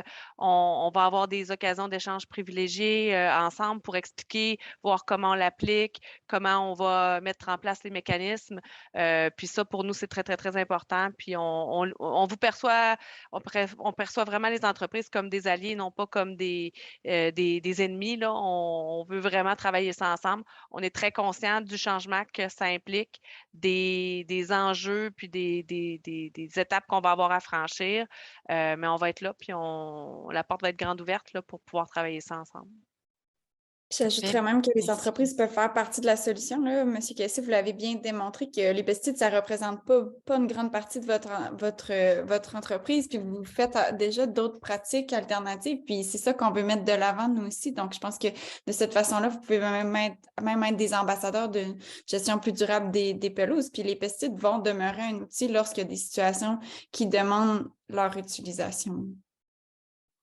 Il y a peut-être un point que je n'ai pas mentionné, c'était au niveau de la capacité de traiter une quantité de permis qui arriverait en même temps. Là. Une infestation, on parle de milliers de demandes de permis simultanées. Là. Fait que on se questionnait beaucoup sur la capacité d'émettre tant de permis en peu de temps. Parfait. À ce sujet-là, est-ce qu'on peut peut-être donner un peu d'informations par rapport à la gestion des demandes de permis? Oui, nous, notre souhait, c'est il y a des secteurs où des si on peut penser, entre autres, mettons, je donne un exemple, là, mais au vert blanc, on sait que c'est un traitement qui est préventif. On sait qu'il y a des pelouses qui ont déjà des enjeux, des secteurs qui ont déjà des enjeux. Ouf, la soirée avance. Donc, c'est sûr que pour nous, on peut être plus proactif, puis pas être papier à la pièce, traiter ça à la demande. Il y a des secteurs qu'on peut travailler ensemble en amont, dire, bon, moi, ce secteur-là, chaque année, j'ai des problèmes de verre blanc. Voici ce qu'on a traité, voici ce qu'on a déjà mis comme action, voici ce qu'on peut faire. On est rendu là, il faut qu'on fasse des traitements préventifs, sinon ça va dégénérer. On le travaille ensemble, puis on le prévoit. On est très, très ouvert à ça.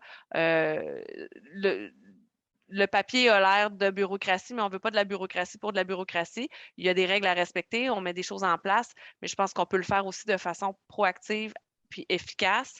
C'est notre souhait. On sait qu'il y a des périodes plus croustillantes aussi là, pour certains ravageurs, là, donc on va mettre les efforts pour que ça se traite vite, mais je pense vraiment qu'il y a des secteurs ou des adresses qui peuvent être prises en charge un petit peu plus en amont. En tout cas, c'est des choses qu'on voudrait envisager là, avec vous. Ouais.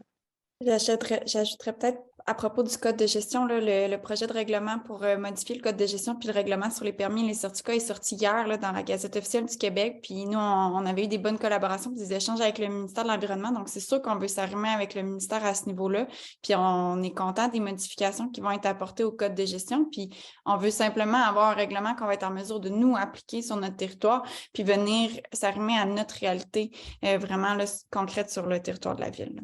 Ce qui serait très bien, ce serait de s'arrimer en termes le ministère, à ma connaissance, a clairement dit qu'il ne laisserait que les produits qui sont considérés à très faible risque.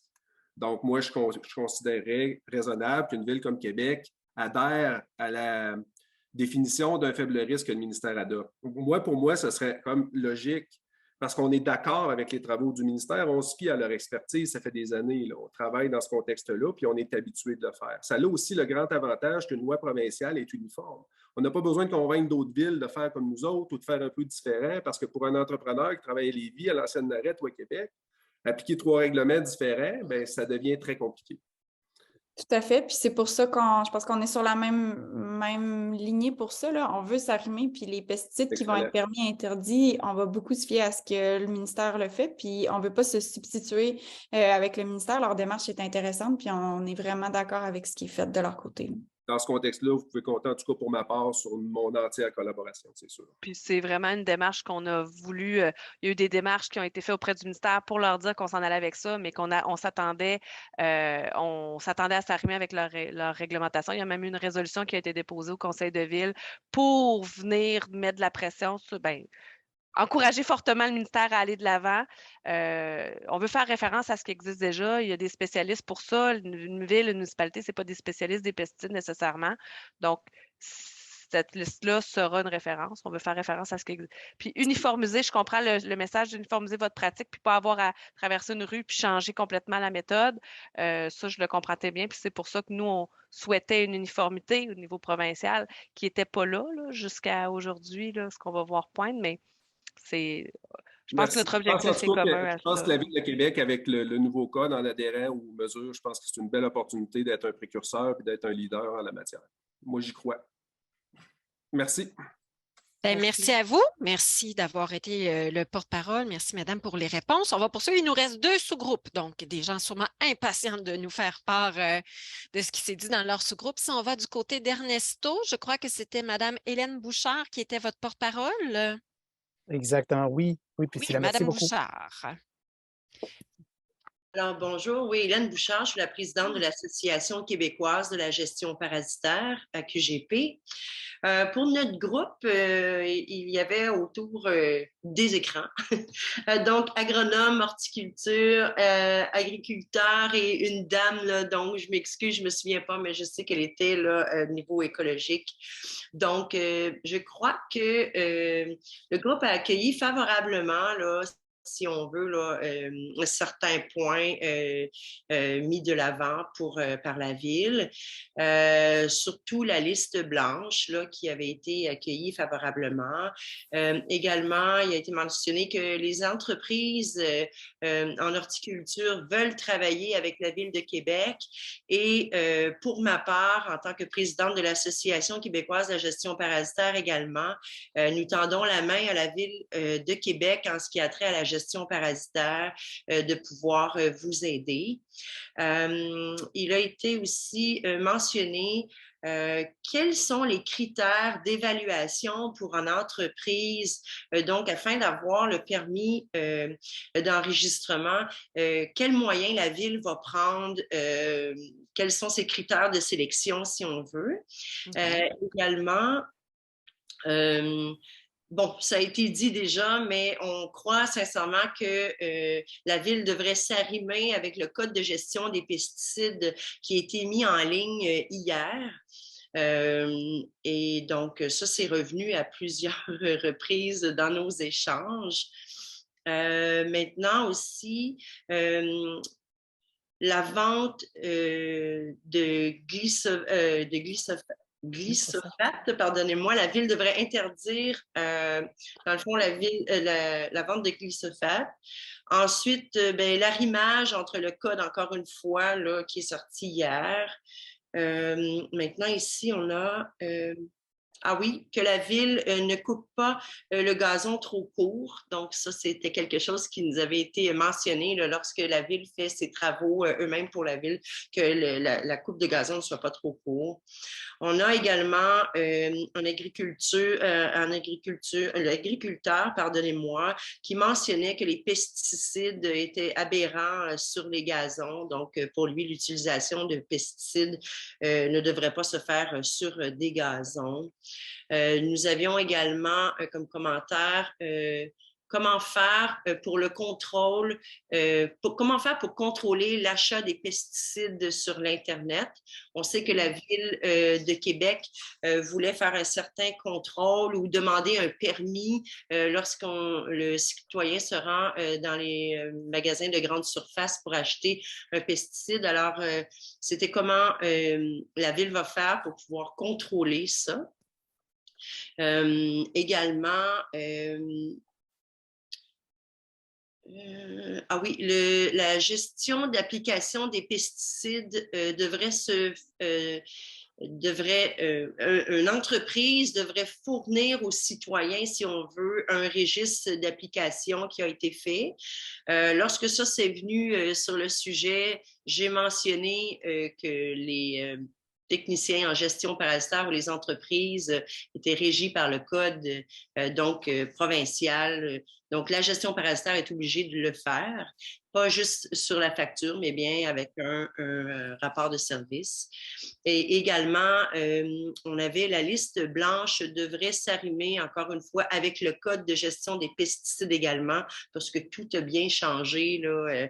Bref, tout va bien changer et c'est là depuis hier. Alors, ça fait un peu le tour. OK. Parfait. Ben, merci beaucoup pour votre participation. Oui, Ernesto? Oui, si tu me permets, juste pour compléter, en fait, il y a eu aussi certains commentaires concernant les pratiques d'implantation ou d'établissement de pelouse. Dans ces cas-là, en fait, les participants disaient qu'il fallait ajouter ces éléments sur les règlements, là, les pratiques culturelles. Ils trouvaient que c'était très important de les mettre en place et qu'il manquait avoir des précisions par rapport à ça. Alors, voilà, le monsieur qui a participé, qui a mentionné cela, il était intéressé à connaître un petit peu plus par rapport à ces points dans la rédaction du règlement.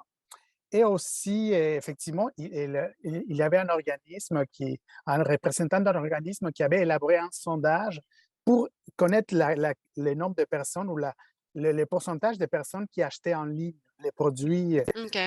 Alors, ils ont eu un résultat de 15% quand même de la population que le faisait. Puis on s'est posé la question, Mme Bouchard l'a dit, de comment la ville va faire pour gérer cette situation. Même en parasitaire, on a ces enjeux-là. Comme vous le savez, la Ville de Montréal également là, a fait une certaine réglementation.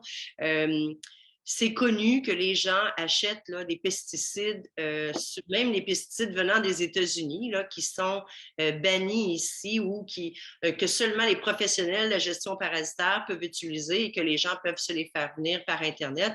Alors, la question était comment la Ville va faire pour surveiller ces achats-là, si on veut.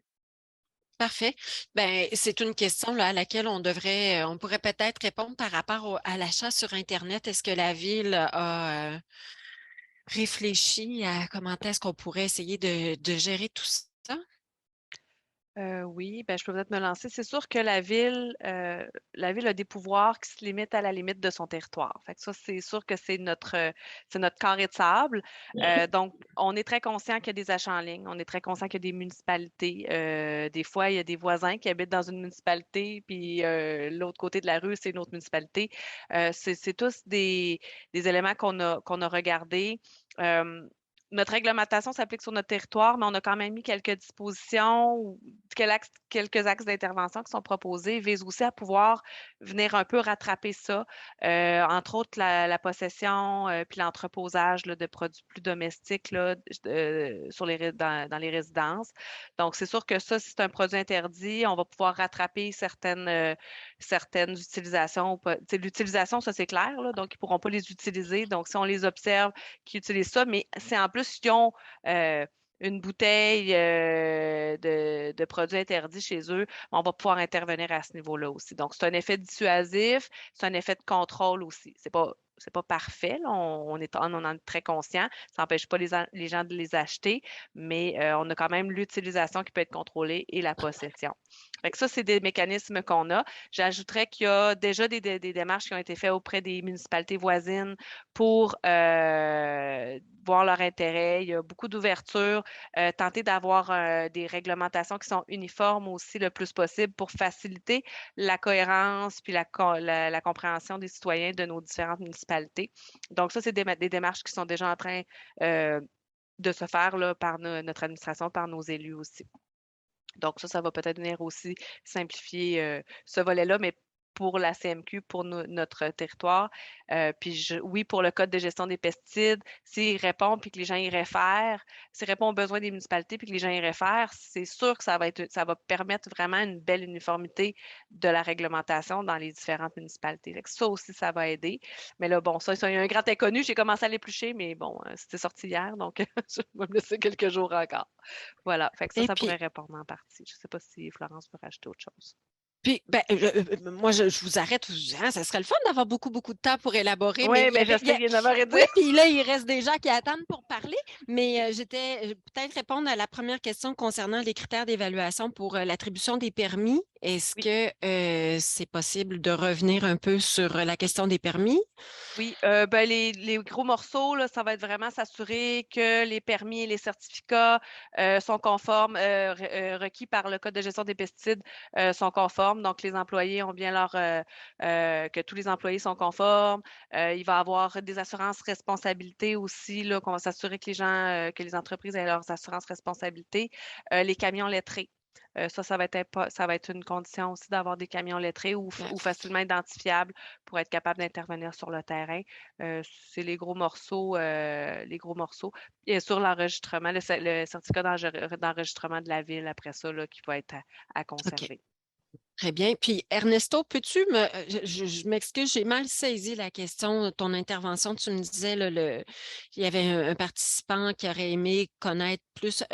Peux-tu me redire? Effectivement, sur les pratiques culturelles. Ah, les pratiques culturelles, oui, d'implantation de pelouse. Je pense que pour le moment, les pratiques culturelles, je crois que... Ben, c'est ça, j'ai mal compris. Fait que là, je voulais pas... Excusez, c'est mon français, désolé. Les pratiques culturelles pour les entreprises agricoles qui cultivent la pelouse ou lorsqu'on l'implante. Parce que, tu sais, si c'est une entreprise qui cultive la pelouse pour en revendre, là, on est dans de l'entreprise agricole, donc on ne va pas aller là.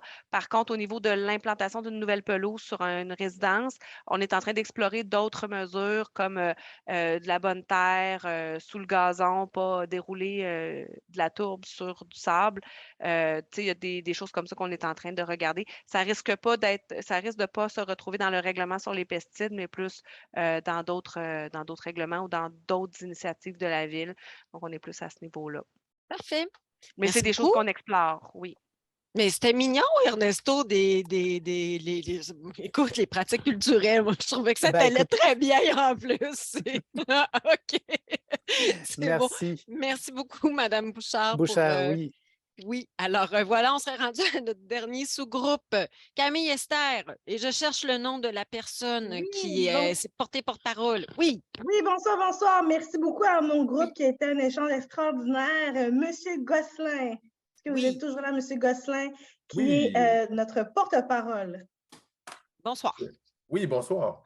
Donc, c'est ça, je vais faire le petit compte-rendu de ce qu'on a discuté dans notre groupe. Là. Il y a pas mal de questions qui ont déjà été répondues, étant donné que je passe en dernier.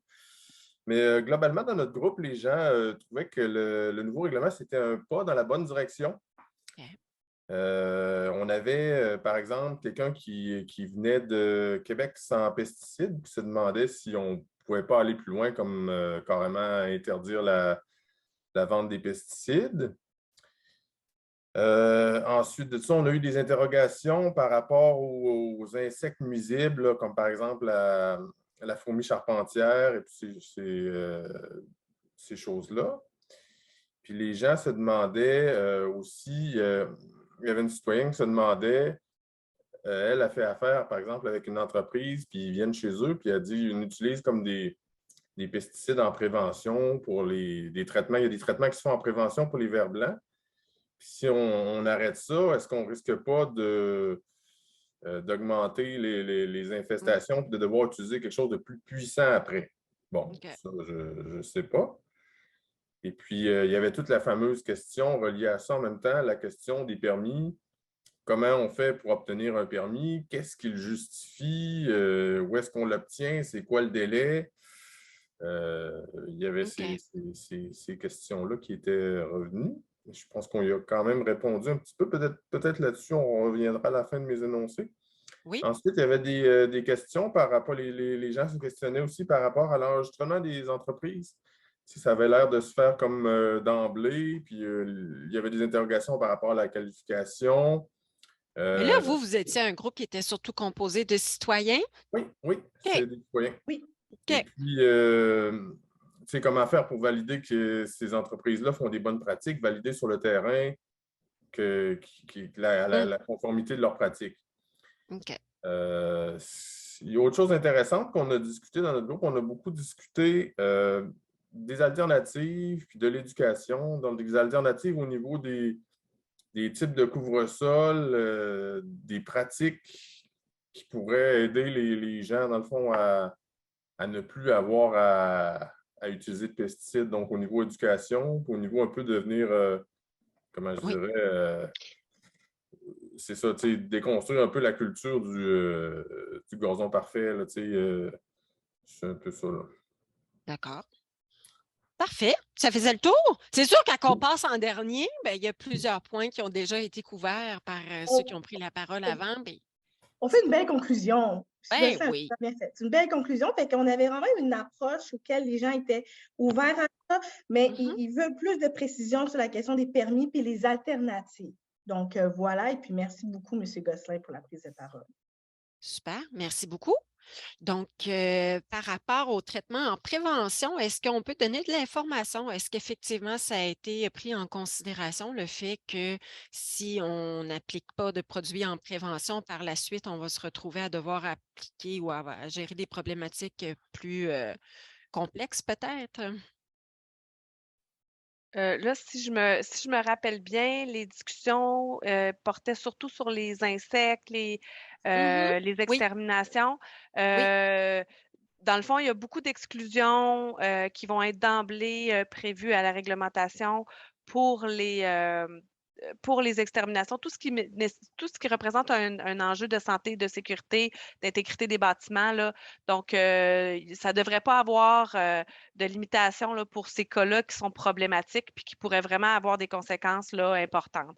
Donc, je veux juste vous rassurer, là, il n'y aura pas de permis là, pour des rongeurs, pour des fourmis charpentières. Là, on va puis surtout que c'est des applications souvent qui sont intérieures-extérieures ou des interventions qui sont intérieures-extérieures. Ça compliquait un peu les choses. Puis on pense que c'est justifié dans ces cas-là, là, puis c'est très localisé. Donc, pour les activités d'extermination, là, on ne laissera pas dégrader les choses. Là.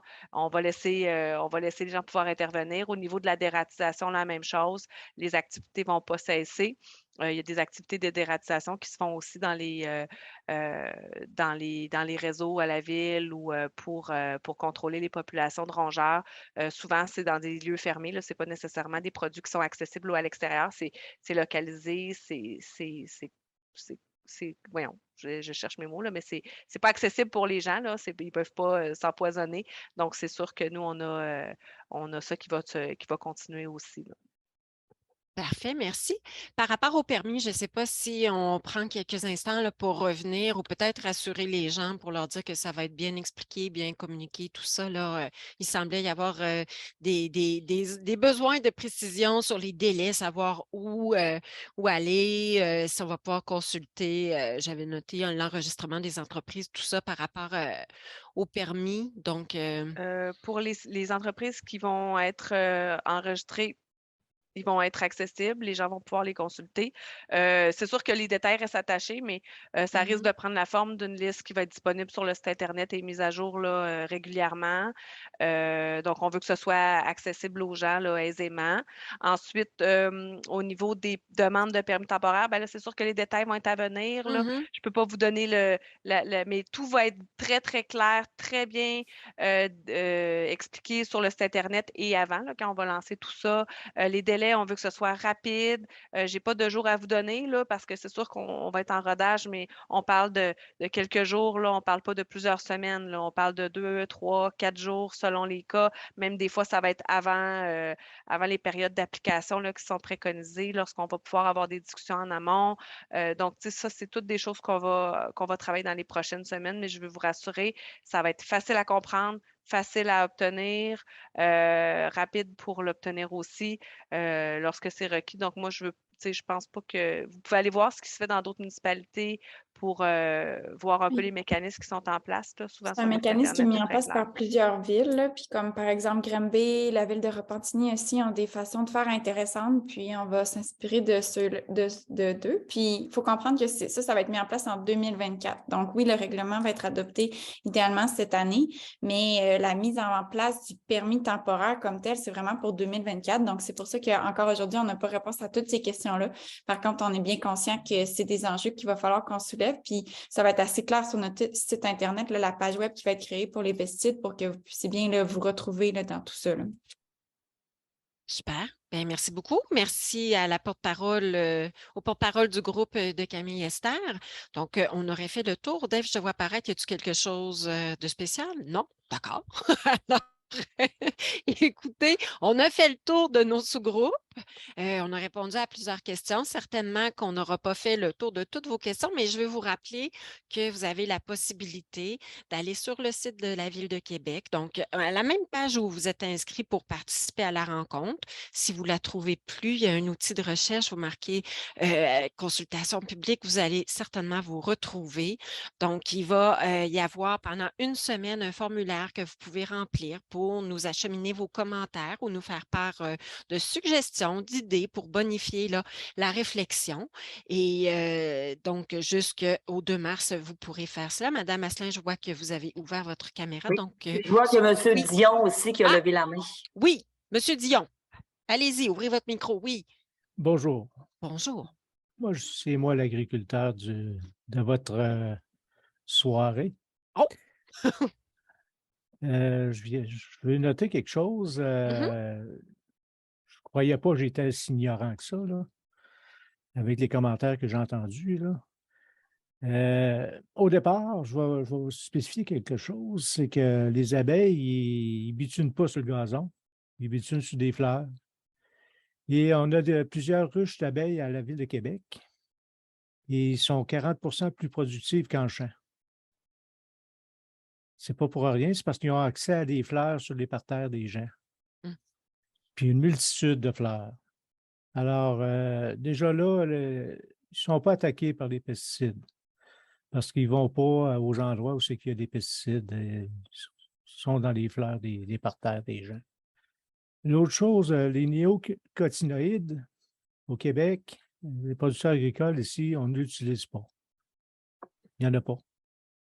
Parce que le néocotinoïde en agriculture, c'est pour contrôler le vert fil de fer. On n'a pas de problème ici. Fait qu'on n'utilise pas. C'est un autre point à éclaircir. Et l'autre chose, c'est que les pratiques culturelles, encore hier, j'ai passé la journée en formation pratique culturelle, des nouvelles choses, des nouvelles pratiques. Bien, les nouvelles pratiques, c'est toutes les anciennes pratiques qu'on ramène, tout simplement. Ce n'est pas des nouvelles pratiques, c'est les anciennes pratiques de nos ancêtres qu'on ramène avec des cultivars améliorés, tout simplement. Et si on revient aux cultures de 60 ans, venir produire comme nos ancêtres produisaient, bien, il va nous manquer peut-être bien 2 de la province. Parce que présentement, on cultive sur 2 de la province de Québec. Et si on veut revenir au stade ancien de bio et ainsi de suite, bien, il faudrait qu'on aille 4 de la superficie de la province de Québec en culture. Parce qu'on va manquer de nourriture pour se nourrir. Alors, le bio, c'est très bon dans le maraîcher. Dans la culture commerciale, la culture de grains, ces choses-là, il y a une minorité qui réussit. Moi, je l'ai essayé, mais avant de mettre la clé dans la porte, j'ai arrêté. Je suis revenu. Alors, les pesticides qu'on utilise, on est contrôlés par le gouvernement. Le ministère de l'Agriculture, le ministère de l'Environnement, on a des permis à aller chercher, on a de la formation, nos appareils sont vérifiés. On n'applique pas n'importe comment. On est contrôlé. On va faire à un moment donné des applications ciblées quand on a des problèmes. Puis on a des je pense, agronomes M. qui Dion, c'est un peu pour ça que le règlement ne s'adresse pas aux agriculteurs. Oui, mais il y a des gens qui aimeraient que ça nous applique. Oui, mais M. Dion, je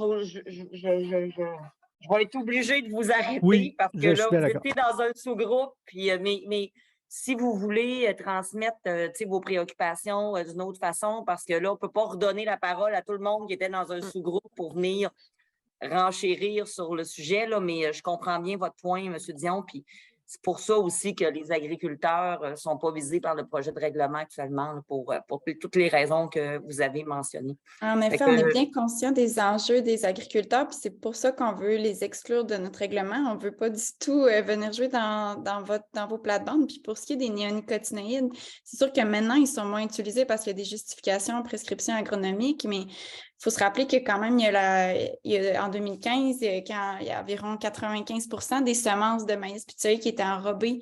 Puis ça a mené notamment à la commission de la CAPERN. Donc, les néonicotinoïdes demeurent un enjeu qui a eu lieu au Québec. Maintenant, c'est réglé, puis c'est tant mieux. Puis c'est quand même des pesticides qui pouvaient être utilisés dans le gazon. Puis nous, on veut simplement passer le message que pour la protection des pollinisateurs, on ne souhaite plus les avoir en milieu urbain. Donc, on va. référer. Oui. Ben, merci. Vous avez amené un autre point de vue pour la fin. Vous êtes Merci, remarqués. M. Dion. Merci. Donc, Mme Asselin, je vous laisse le mot de la fin avant nos remerciements. Bien, je vais débuter mes remerciements par l'ensemble des participants. Vraiment des propos constructifs, dans le respect. Je n'étais pas dans les sous-groupes, mais merci à tout le monde qui a été rapporteur des propos de leur sous-groupe. Vraiment, ce que je note, c'est la collaboration, le respect, trouver le point qui nous rallie tous. Je pense qu'on soit entrepreneurs, horticulteurs, agriculteurs, citoyens. Il n'y a personne qui souhaite utiliser des produits nocifs.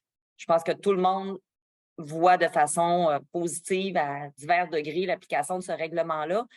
C'est un pas en avant, c'est ce qu'on voulait faire. Les équipes de la Ville ont travaillé extrêmement fort depuis 1 an sur ce projet-là.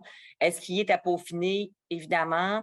On va apprendre de l'expérience, on va apprendre aussi de tous vos commentaires. Il y a des gens qui ont dit des choses extrêmement intéressantes ce soir, là, que ce soit des entrepreneurs ou des citoyens.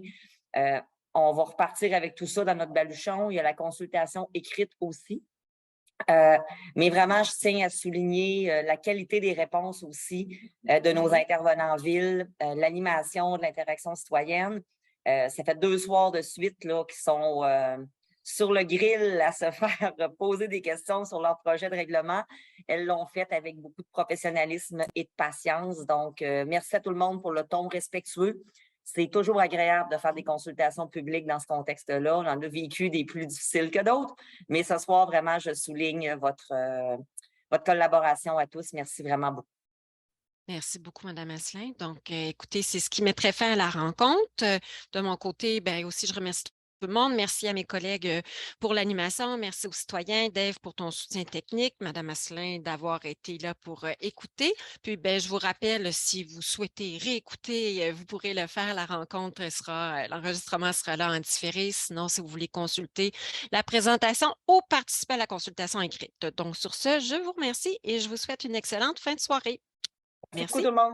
Au revoir. Merci à tous.